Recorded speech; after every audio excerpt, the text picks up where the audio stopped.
Hello everyone, आप सभी का स्वागत है आपके अपने एमएस क्लासेस में। बहुत दिनों के बाद आप सभी से मुलाकात हुई। आज बहुत समय के बाद मैं ऑनलाइन आ रहा हूँ, लाइव आ रहा हूँ। आज मैं स्टार्ट करने जा रहा हूँ क्लास 10 का एक चैप्टर जिसका नाम है मैथ्स का एक चैप्टर है एपी। ठीक है, तो एपी को समझने से पहले हमें कुछ डेली लाइफ के एग्जाम्पल्स को देखना होगा। ठीक है, तो डेली लाइफ के कुछ एग्जाम्पल्स हैं। चलिए हम एक एक करके सारे एग्जाम्पल्स को देखते जाते हैं। पहला एग्जाम्पल आता है कि रीना नाम की एक लड़की है जिसने जॉब के लिए अप्लाई किया। ठीक है, और वो क्या हो गई, वो सेलेक्ट हो गई। रीना ने जॉब के लिए अप्लाई किया और वो सेलेक्ट हो गई। अब उसकी एनुअल जो सैलरी है वो आपकी कितनी है? 8,000। एनुअल सैलरी कितनी है? 8,000 है। और उसकी सैलरी में हर साल बढ़ोतरी हो रही है, इंक्रीमेंट हो रही है। कितने की? तो 500 रुपए की, 500 रुपए की उसके हर साल एनुअल सैलरी में इंक्रीमेंट हो रही है। ठीक है, तो 8,000 में हर साल 500 की इंक्रीमेंट हो रही है, तो फर्स्ट ईयर उसकी इनकम कितनी होगी? 8,000 होगी। अगले साल 500 रुपए बढ़कर 8,500 हो जाएगी। उसके अगले साल 8,500 बढ़ के 9,000 हो जाएगी। उसके अगले साल 9,500 हो जाएगी और इसी तरह से बढ़ता है। ठीक है, चलिए दूसरा एग्जांपल देखते हैं। एक सीढ़ी है, लैडर है, एक सीढ़ी है। ठीक है, उसमें बहुत सारे स्टेप्स लगे हुए, जैसे सीढ़ी चढ़ने के लिए जो स्टेप्स लगे होते हैं, लकड़ी की एक सीढ़ी आप मान लीजिए। ठीक है, लकड़ी के वो जो सीढ़ी है आपकी, है ना, उसकी लेंथ कितनी है? 45 सेंटीमीटर। कितनी है? 45 सेंटीमीटर। अब जाहिर सी बात है, जैसे जैसे आप ऊपर चढ़ते जाओगे सीढ़ी की लेंथ क्या होती जाएगी? कम होती जाएगी। ठीक है, तो जैसे जैसे आप ऊपर जाते जाओगे सीढ़ी की लेंथ जो है वो 2 सेंटीमीटर कम होती जाएगी। तो अगर आप बॉटम से टॉप की तरफ जा रहे हो, अगर आप क्या जा रहे हो? बॉटम से टॉप की तरफ जा रहे हो, और हम सपोज कर रहे हैं कि यहाँ पर हमारे पास जो सीढ़ियाँ हैं उनमें 8 स्टेप्स हैं। ठीक है, 8 सीढ़ियाँ, 8 लगातार रोल बने हुए हैं, तो 8 स्टेप्स हैं। तो वो जो होगा आपका डिक्रीज होते जाएगा, और आपका डिक्रीज होगा 45 रहेगा। सबसे पहले 45 सेंटीमीटर था, तो 45 सेंटीमीटर से ये 43, 41 ऐसे डिक्रीज होते होते कहाँ तक पहुंचेगा? 31 तक चला जाएगा। ठीक है, चलिए नेक्स्ट देखते हैं। एक सेविंग स्कीम है। ठीक है, एक सेविंग स्कीम है जिसमें ये सेविंग स्कीम क्या है भाई? तो अमाउंट जो है वो हर 3 साल में 5/4 टाइम्स हो जाता है खुद में, है ना? क्या बोला? 5/4 times of itself after every 3 year. हर 3 साल के बाद जो अमाउंट है आपका कितना हो जाता है? 5/4 टाइम्स हो जाता है। ठीक, तो मान लेते हैं कि किसी बंदे ने इन्वेस्टमेंट किया है कितने का? 8,000, 8,000 का इन्वेस्टमेंट किया है। अब 8,000 का इन्वेस्टमेंट किया है तो 3 साल के बाद उसका अमाउंट कितना हो जाएगा? तो 8,000 का 5/4 टाइम्स यानी कि 10,000 हो जाएगा। आप लोग चाहो तो निकाल सकते हो। 8,000 था फर्स्ट ईयर, है ना? इसका अगर हम 5/4 टाइम्स निकाल, 4 से कटेगा 2 बार, 2,000 बार में 2,000 गुना 5, 10,000 आ गया। 10,000 आ गया। 10,000 जो नेक्स्ट वाला है। अब 10,000 का 5/4 निकालेंगे, 5/4 टाइम्स 4 से कटेगा 2500 बार में, और 2500 से मल्टीप्लाई करेंगे 5 को, आ जाएगा 12,500, क्योंकि आपका अगला है 12,500। इसको हम 5/4 से मल्टीप्लाई करेंगे, 12,500 का आधा होता है कितना? 6,250, और उसका आधा करेंगे तो 3,200, 3,175 के आसपास। ठीक है, और उसका हम ऐड करें तो 15,625 हो जाएगा। ये आपका 15,000। और इसी तरह से क्या होता जाएगा? हर 3 साल में आपका बढ़ता जाएगा, 5/4 टाइम्स होता जाएगा। ठीक है, चलिए नेक्स्ट और लास्ट एग्जांपल हम देखते हैं इसका।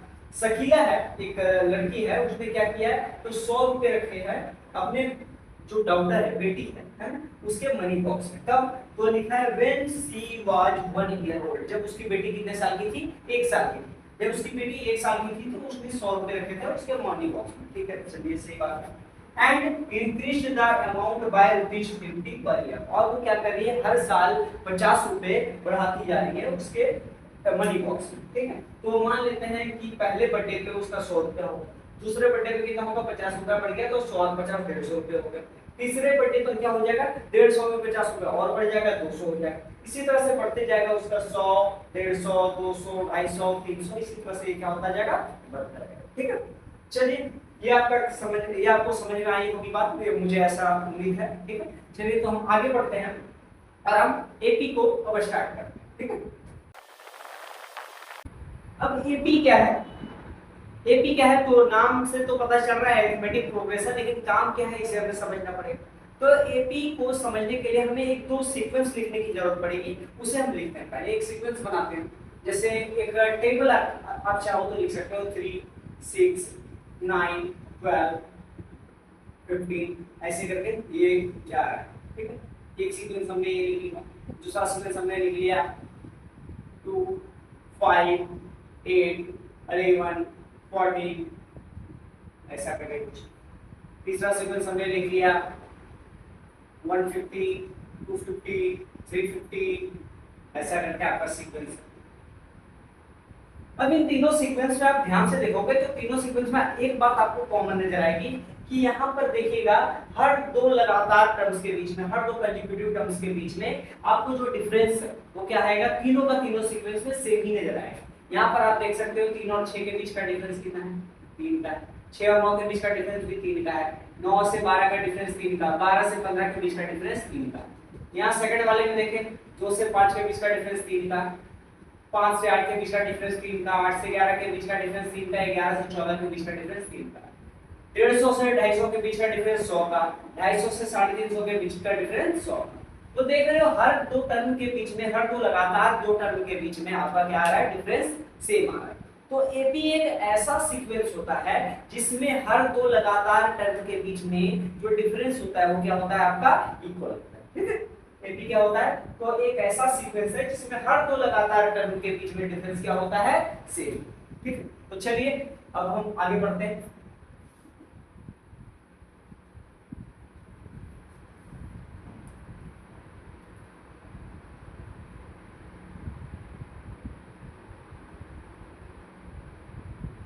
अब एपी को पढ़ने से पहले हम थोड़ा सा बेसिक टर्म्स को देख लेते हैं, होता क्या है।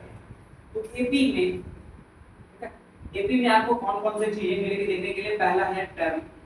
टर्म क्या कहेंगे, तो जो भी आपके नंबर्स होंगे, है ना, जो भी आपके नंबर्स होंगे उन्हें हम क्या कहते हैं, एपी के टर्म कहते हैं, अरिथमेटिक प्रोग्रेशन के टर्म्स कहते हैं। यानी कि अगर हम बात करें, जैसे एक एग्जांपल दे दिया था 2 5 8 11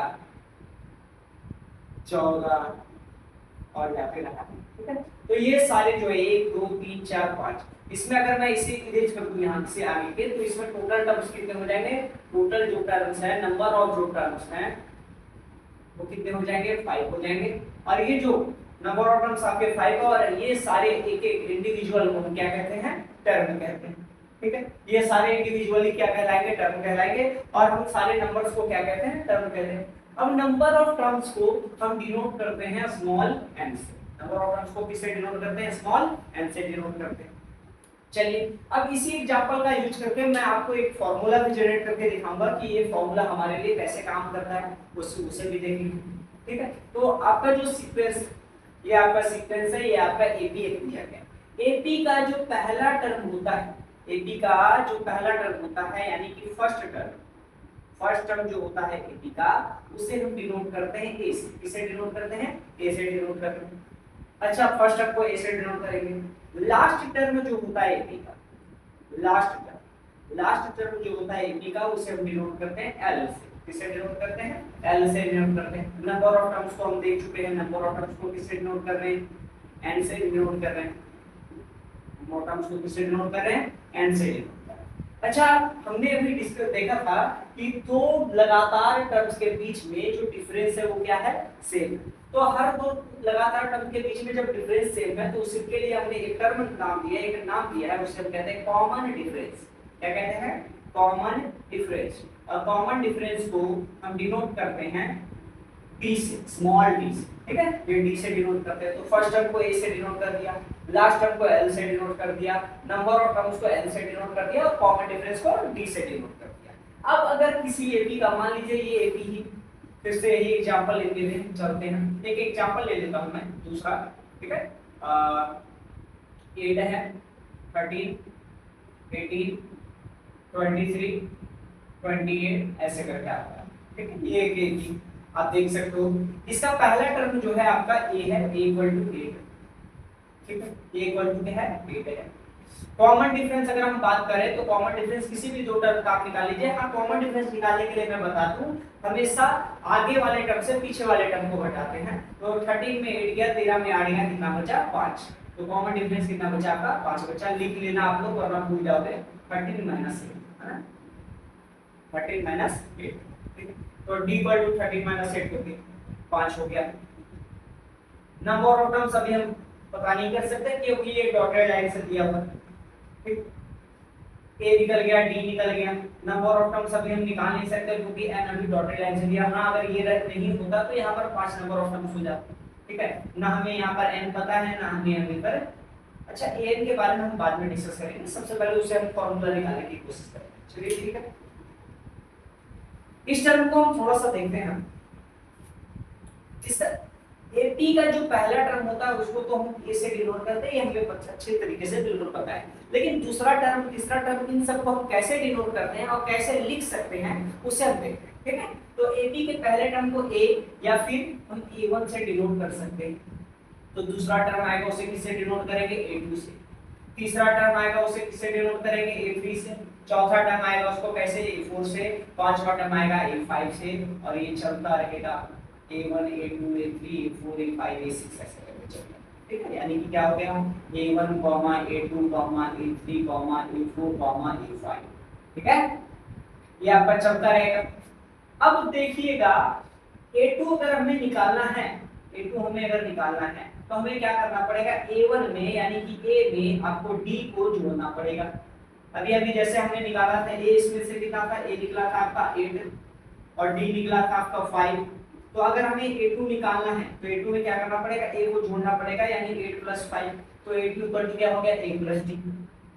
a3 अगर निकालना है, a3 अगर निकालना है तो क्या करेंगे, a2 में d को जोड़ देंगे। a2 में क्या करेंगे, d को जोड़ देंगे तो क्या निकल जाएगा हमारा, a3 निकल जाएगा। अच्छा एक और तो काम कर सकते हैं, a2 इक्वल टू क्या है, a + d। तो यहाँ पर a2 की जगह अगर मैं a + d पुट कर दूं तो a + d कितना हो जाएगा, तो a3 इक्वल टू हो जाएगा आपका a + 2d। अच्छा एक पैटर्न हमें यहाँ से समझ में आ रहा है, यहाँ पर जो टर्म निकालना है, तीसरा टर्म निकालना है तो 2d लगेगा, दूसरा टर्म निकालना था तो सिंगल d लग रहा है। तो इस तरह से हम एक पैटर्न बना सकते हैं। अगर एक और टर्म निकाल लेते हैं कैसे, हम a4 इक्वल टू कितना हो जाएगा, a3 + d। a4 equal to कितना हो जाएगा, a3 + d। अब a3 को क्या लिख सकते हैं, a + 2d लिख लेते हैं, a + 2d और उसमें d को ऐड करना है तो कितना हो गया, a4 इक्वल टू हो गया आपका a + 3d। a प्लस कितना हो गया, 3d। ठीक, अब यहाँ पर आप देख सकते हैं a3 equal to a + 2d है, a4 equal to a + 3d है और a2 equal to a + d है। तो ये सारी चीजें एक तरफ इंडिकेट कर रही है हमें कि अगर हमें मान लीजिए किसी एपी में आपके नंबर ऑफ टर्म्स कितने हैं, नंबर ऑफ टर्म्स आपके n, नंबर ऑफ टर्म्स आपके कितने हैं, n है। और हमें उस एपी का nवां टर्म निकालना है, nth टर्म निकालना है।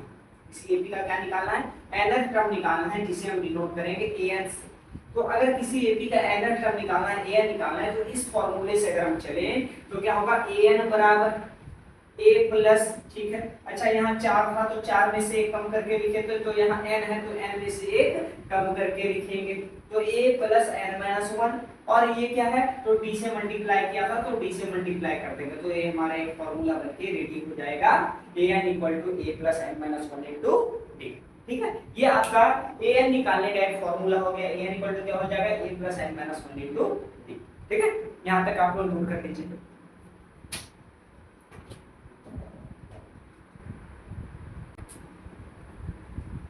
ठीक है बच्चों, आप लोगों ने यहाँ तक नोट कर लिया होगा। तो चलिए हम आगे बढ़ते हैं एग्जांपल्स की तरफ। बुक में जो एक एग्जांपल्स दिए हैं उन एग्जांपल्स को करेंगे, फिर हम एक्सरसाइज की तरफ बढ़ेंगे। ठीक है, चलिए पहले मैं इसे इरेज कर लेता हूँ।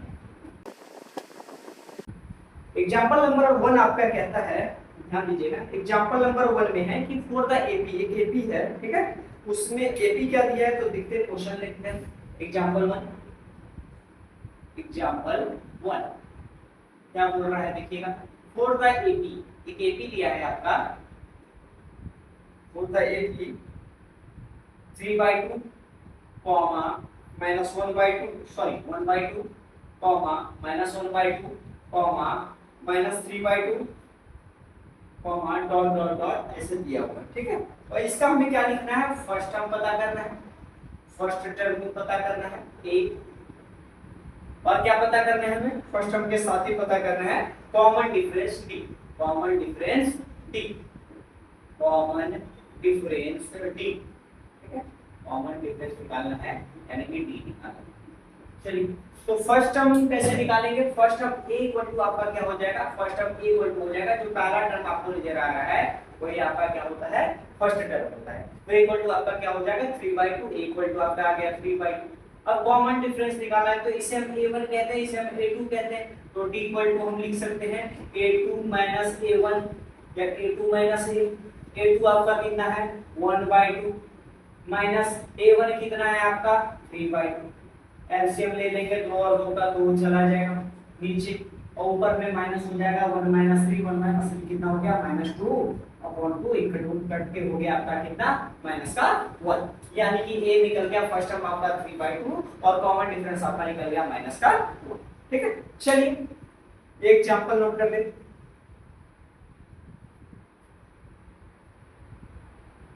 इस एग्जांपल के बाद हमें एग्जांपल 2 है, एग्जांपल 2 में हमें आपको फाइंड आउट करना है कि कौन सा टर्म एपी है और कौन सा टर्म एपी नहीं है। ठीक है, चलिए देखते हैं।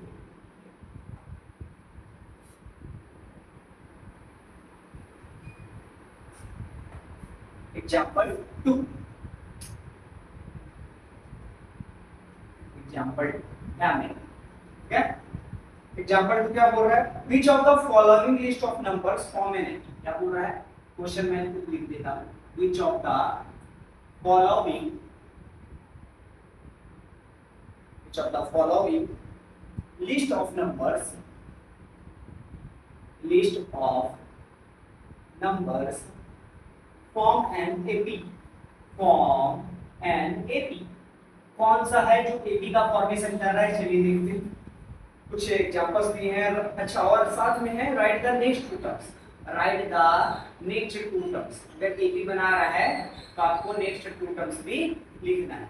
चलिए ठीक है, अच्छी बात है, देखते जाएंगे, हम देखते भी जाएंगे। पहला एग्जांपल आपका है 4, 10, पहले मैं सारे क्वेश्चन में काम करता हूँ, उतार देता हूँ, फिर हम उसे एक एक करके करते जाएंगे। ठीक है, 1, -1, -3, -5 dot dot dot. Third question है आपका -2, -2, -2, -2, -2, डॉट डॉट डॉट। चौथा टर्म है आपका 1, 1, 1, 1, 2, 2, 2, 3, 3, 3। ठीक है, चलिए देखते जाते हैं कौन सा एपी है, कौन सा एपी नहीं है। चलिए पहला पहला जो है क्वेश्चन उसे देखते हैं। पहला क्वेश्चन में क्या है? 4 है, ए आपका दे दिया 4। पहला सवाल बना रहे हैं, ये आपका दिया है 4।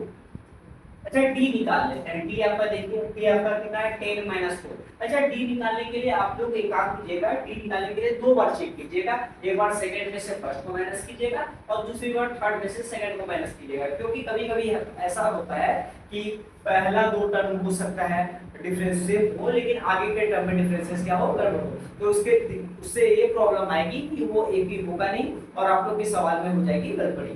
ठीक है, तो आप चेक कर ले एक बार जरूर। तो d इक्वल टू कितना हो जाएगा? 10 - 4 यानी कि 6 है, या फिर आप कर सकते हैं 16 - 10, ये भी आपका कितना है? 6 है। यानी कि कॉमन डिफरेंस क्या है? 7। तो कॉमन डिफरेंस ठीक है, कॉमन डिफरेंस आपका कितना आ गया? 6 आ गया। तो आप इसे इरेज कर सकते हैं, कोई दिक्कत नहीं। ठीक है, a आ गया 4, d आ गया 6। चलिए, मतलब कि फर्स्ट जो है आपका एपी है, तो हम लिख सकते हैं इट इज एन एपी, ये एक एपी।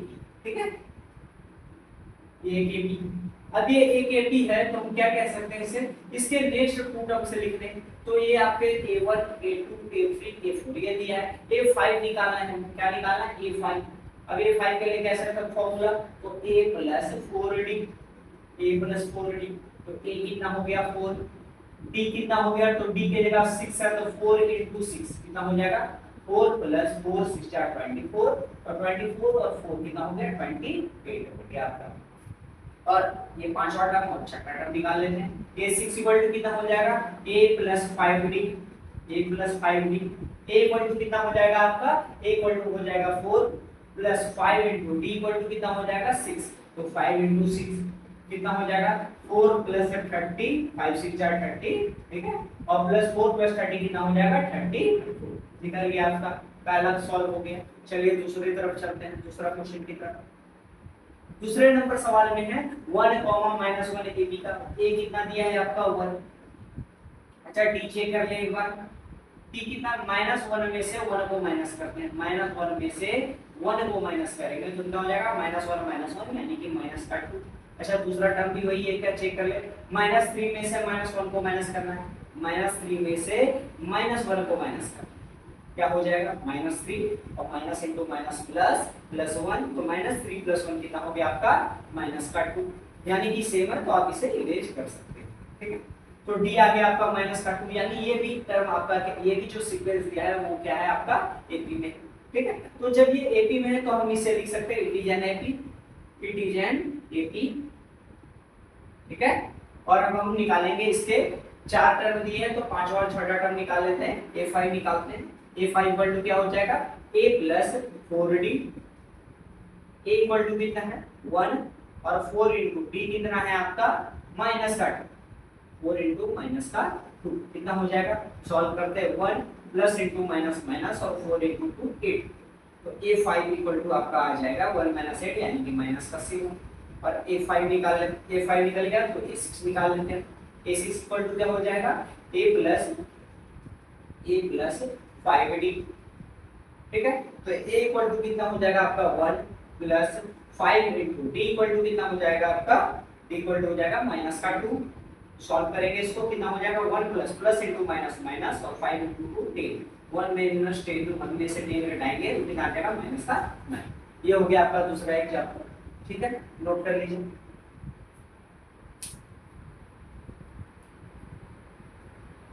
नोट कर लिए होंगे तो हम आगे बढ़ते हैं, इसे इरेज करके एग्जांपल 3 और एग्जांपल 4 भी करते हैं। ठीक है,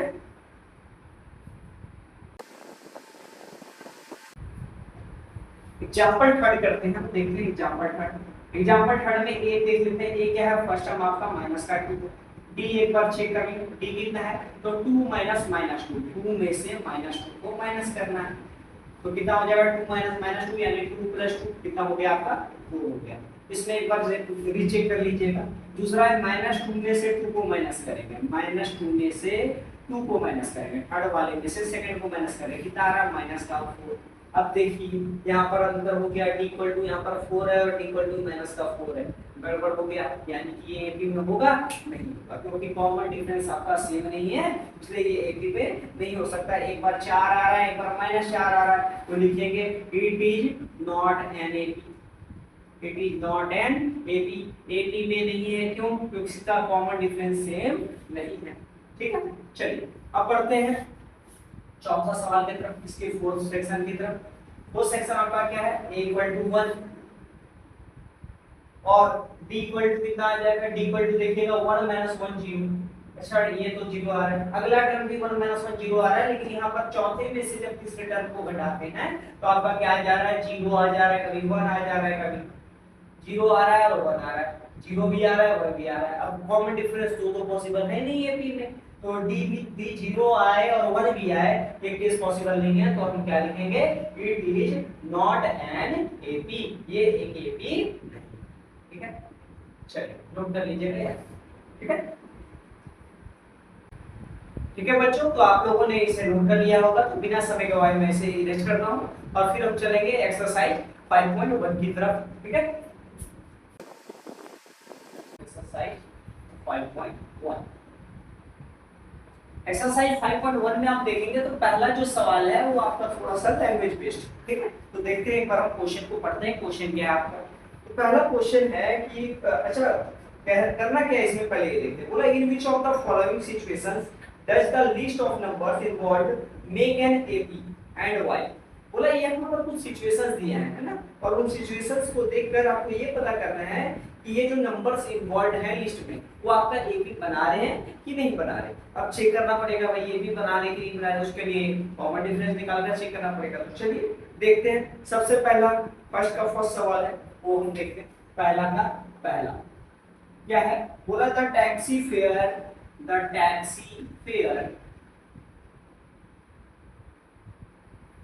after each kilometer when the fare is rupees 15 when the fare is ₹15. Okay, for the first kilometer,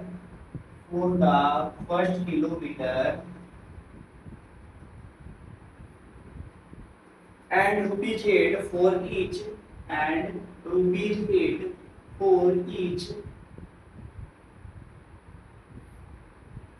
additional kilometer, additional kilometer। तर अगर समझ पढ़ के समझ में आ रहा हो तो अच्छी बात है, नहीं पढ़ के आ रहा है समझ में तो मैं समझाता हूँ, ठीक है। टर्म क्या क्या कहना चाह रहा है, देखिए कि टैक्सी फेयर, टैक्सी का जो भाड़ा है सो हर किलोमीटर का, आफ्टर ईच किलोमीटर, हर किलोमीटर के बाद, वेन द फेयर इज ₹15, बोला फेयर कितना है ₹15 फॉर द फर्स्ट किलोमीटर, पहले किलोमीटर का किराया कितना है, पहले किलोमीटर का भाड़ा कितना है आपका ₹15 है, और हर एडिशनल किलोमीटर का मतलब 15, एक किलोमीटर का तो ₹15 लग गया, और आप अगर एक्स्ट्रा किलोमीटर चलते जाते हो तो उसका कितना लगेगा, ₹8 लगता है। मतलब कि क्या कहना चाह रहा है कि पहले किलोमीटर का, फर्स्ट किलोमीटर अगर आप चलते हो सिर्फ तो आपको ₹15 देना पड़ेगा। अगर सेकंड किलोमीटर चलते हो, 2 किलोमीटर अगर आप चलते हो, 2 किलोमीटर अगर आप डिस्टेंस कवर करते हो तो आपको ₹15 तो देना ही होगा फर्स्ट किलोमीटर का, और साथ ही सेकंड किलोमीटर के लिए आपको कितना देना पड़ेगा, ₹8 देना पड़ेगा। 3 किलोमीटर अगर आप चलते हो तो ₹15 तो आप दो पे ही फर्स्ट किलोमीटर के लिए, और ₹8 सेकेंड किलोमीटर के लिए, और ₹8 थर्ड किलोमीटर के लिए। यानी कि कितना हो जा रहा है, ये तो ₹15, ये कितना है 15 और 8 23, ये कितना 15 और 8 23 और 8 31, ये देखते जा रहे हो आप, ये पर क्या हो रहा है, ये 15 है, ये 23 है, ये 31 है, यानी कि 15 है, 23 है, 31 है, ऐसा करके। और आप ध्यान दोगे तो यहाँ पर आप देख सकते हो कि हर में क्या हो रहा है, 8 का इंक्रीमेंट हो रहा है, 8 बढ़ता जा रहा है, 8 जो है वो बढ़ता जा रहा है। यानी कि हमें यहाँ पर ए भी मिल रहा है, फर्स्ट टर्म भी मिल रहा है 15, और कॉमन डिफरेंस ये मिल रहा है यानी कि 8। तो ये जो आपका स्टेटमेंट गिवन है ये क्या है, आपका एपी में, और एपी में तो हम इसे लिख सकते हैं this sequence is an AP, है ना। ये जो सीक्वेंस आपका दिया है, ये जो लिस्ट ऑफ नंबर्स आपका दिया है वो क्या है, एपी में, ठीक है। चलिए नोट कर लीजिए।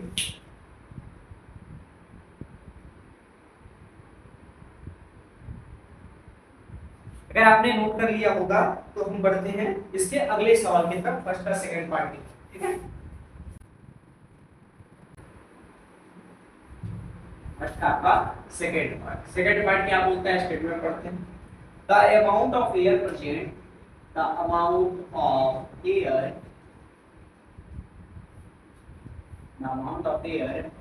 present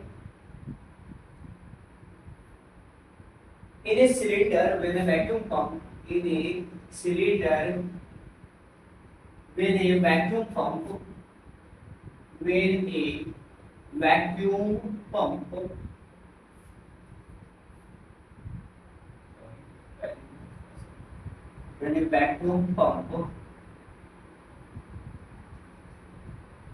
removes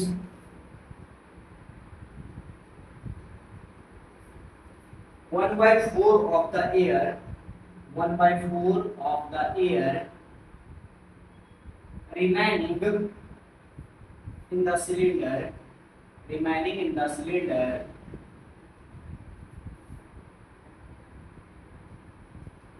remaining in the cylinder, okay, at a time।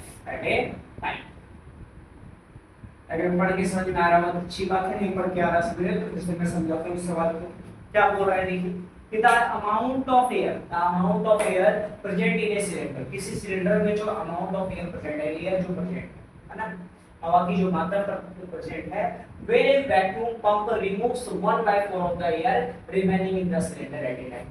मतलब 1/4 अगर एयर जो है सिलेंडर में से हर बार क्या हो रहा है, निकलता जा रहा है, तो कितना एयर प्रेजेंट रहेगा।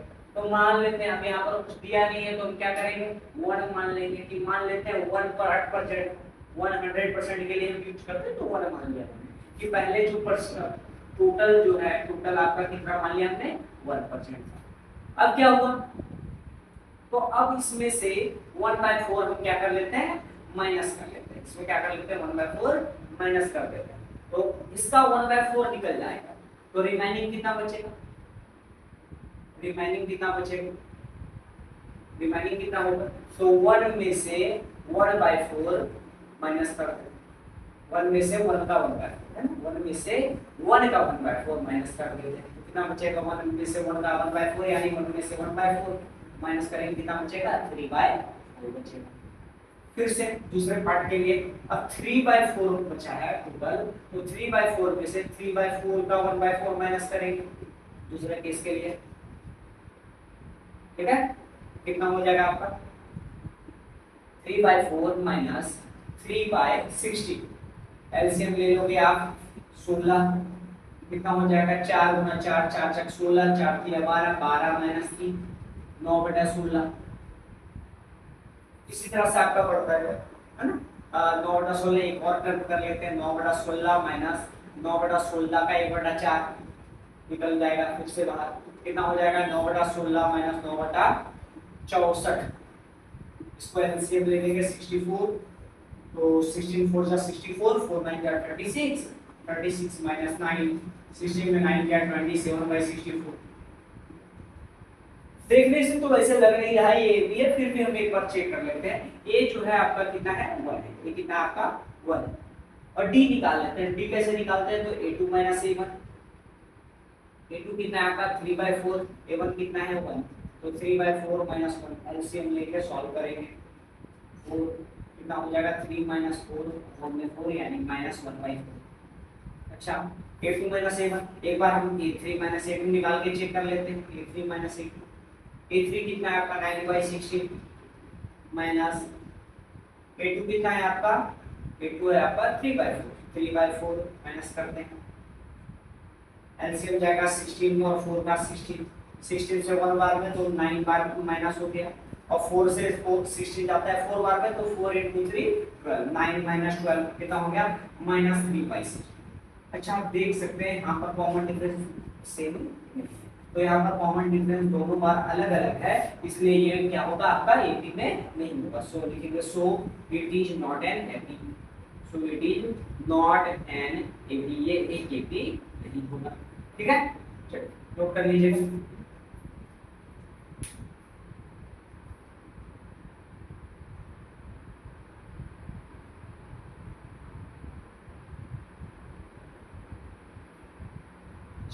अब अगर आप लोगों ने नोट कर लिया होगा तो हम क्या करते हैं, आगे बढ़ते हैं अगले सवाल की तरफ, ठीक है।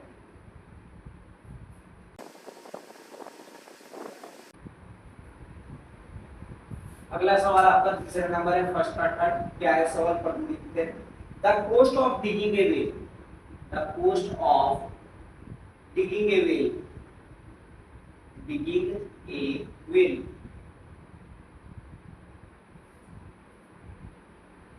after every meter of digging, after every meter of digging, after every meter of digging,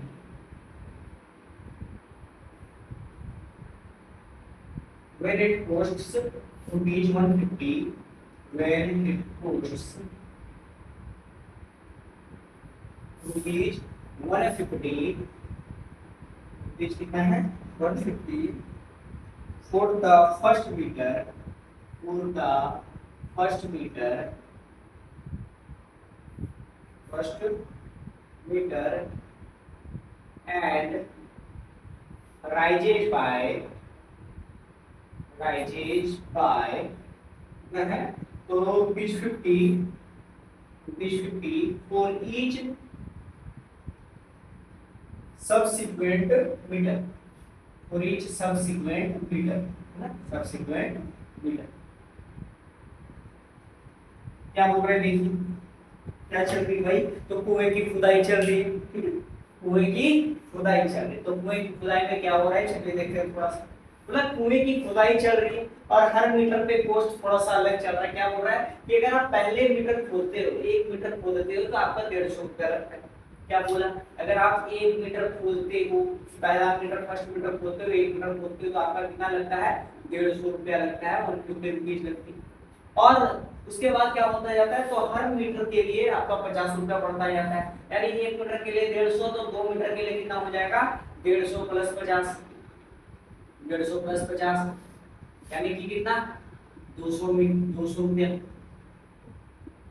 3 metre अगर खोदोगे तो कितना हो जाएगा 200 प्लस 50 यानी कि कितना, तो 250 मीटर, 250। इसी तरह से आपका बढ़ते जाएगा, जितना आप कुआं खोदोगे उतना ज्यादा हो गया होता जाएगा, रुपीज बढ़ता जाएगा, कुआं खोदो जितना उतना पानी। ठीक है, तो आपका ये जैसे जैसे आप गड्ढा ज्यादा करते जाओगे आपका खर्चा बढ़ता जाएगा।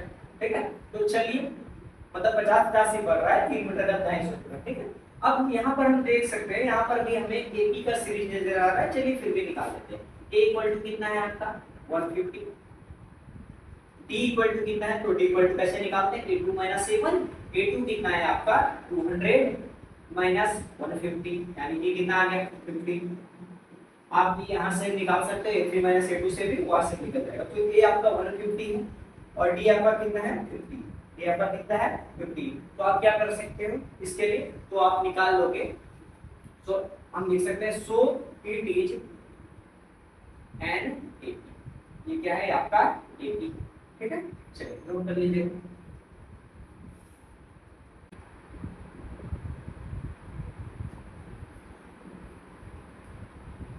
ये अगर आपका नोट करना हो गया होगा तो हम बढ़ेंगे क्वेश्चन नंबर फर्स्ट के फोर्थ लास्ट सवाल की। ठीक है, चलिए मैं मिटाता हूं, इसे इरेज करना।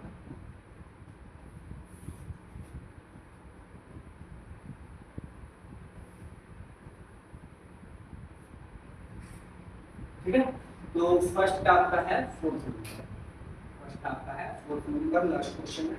बोला था क्या, the amount of money in the account, the amount of money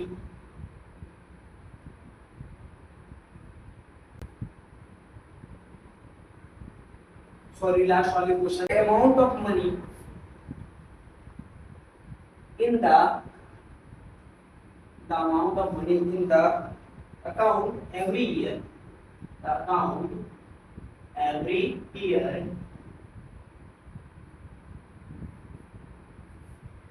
when rupees 10,000, when rupees कितना है 10,000, when rupees 10,000 is deposited at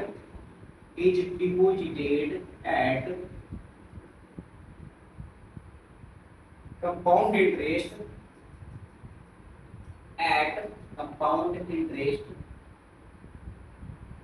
at 8% per annum, at 8% per annum, 8% पर annum। क्या बोल रहा है, चलिए क्वेश्चन को समझते हैं। क्वेश्चन क्या बोल रहा है कि the amount of money in the account में जो आपका अमाउंट होगा, पैसे जो होंगे है ना, इन एवरी ईयर हर साल, वो क्या होगा व्हेन रुपीस 10,000 इज डिपॉजिटेड, 10,000 रुपया आपने क्या किया है जमा किया है, तो क्या होगा कंपाउंड इंटरेस्ट कितना है 8% लग रहा है, तो आपका हर साल क्या होगा बढ़ता जाएगा। तो कैसे बढ़ेगा, चलिए निकालते हैं। फर्स्ट ईयर के लिए, फर्स्ट ईयर के लिए जब आप फर्स्ट ईयर के लिए आपका कितना हो जाएगा, आपने 10,000 जमा किया है, 10,000 आपने जमा किया, तो आपका फर्स्ट ईयर के लिए अमाउंट जो होगा वो क्या होता है, अमाउंट का फॉर्मूला होता है P * 1 + R/100 की पावर n। अब एक साल के लिए निकाल रहे हैं, तो एक साल के लिए निकालते हैं, कितना हो जाएगा अमाउंट फर्स्ट ईयर के लिए A1 लिख देता हूँ।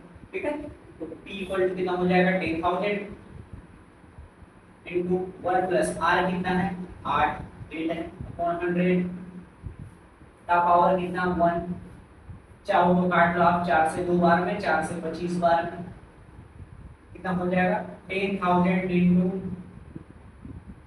1 + 2/25। अच्छा पावर 1 है तो 1 को हटा दो, कोई दिक्कत नहीं, तो कितना हो जाएगा 10,000 * अच्छा 1 में जोड़ना है ना किसी भी फ्रैक्शन को, तो सबसे आसान काम है ऊपर नीचे जोड़ के ऊपर लिख दो और नीचे वाला नीचे ही रहने दो, यानी कि 2 और 25 जोड़ के कितना हो गया 27, और नीचे का 25 का 25 रह गया। अब 25 से आप काट दो 10,000 को कितना बाद में कटेगा, 25 से 100 और 00 यानी 400, तो 400 गुना 27 हो गया, 27 से कितना हो गया 108 यानी 10800, 10800 ये निकला पहले साल का अमाउंट। चलिए दूसरे साल का निकालते हैं। दूसरे साल का अमाउंट क्या हो जाएगा, वही P × 1 + R / 100 लगाते हैं। तो फॉर्मूला में डायरेक्टली लगा देता हूँ, 10,000 × 1 + R तो रहेगा सिर्फ 8/100 का पावर कितना हो जाएगा, 2 हो जाएगा। ठीक है, तो फिर से इसको सॉल्व करते हैं। 10,000 × 1 + ये 2/25 हो जाएगा, कितना हो जाएगा, 1 + 2/25 का स्क्वायर।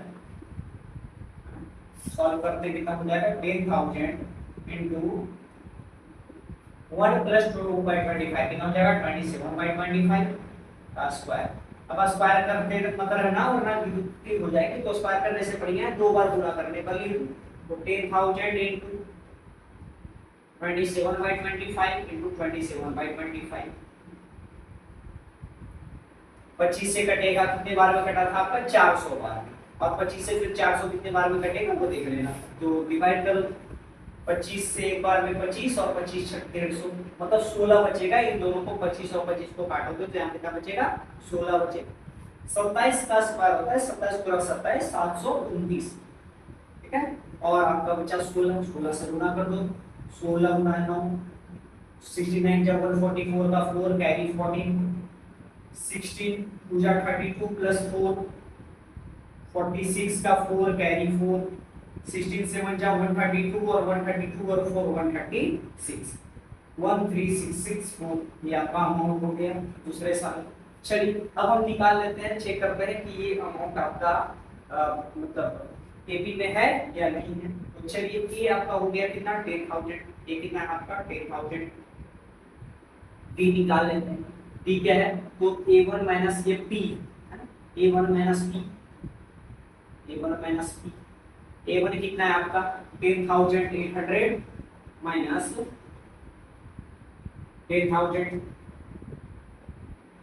कितना हो जाएगा, 800। अच्छा ये तो निकल गया A1 माइनस P। एक बार A2 माइनस A1 भी निकाल देते हैं। A2 माइनस A1, A2 कितना है आपका, 13664 माइनस 10,800 माइनस करते हैं 4 6 16 में 8 गया 8 बचा 2 12 में 8 गया 2 2864। ये तो बहुत ही ज्यादा अंतर हो गया। ये तो डी यहाँ पर कुछ और ही आ रहा है, यहाँ पर डी कुछ और ही आ रहा है ना। तो ये दोनों क्या हो गया, अलग अलग हो जाएगा। 13,000 में 10,000, 3,664 में से 800 और 564 हो जाए। यहाँ तो भाई डी ही अलग अलग है, तो ये भी होगा नहीं होगा, तो लिख देंगे so it is not an AP, so it is not an AP, not an AP. ठीक है, चलिए नोट कर लीजिए।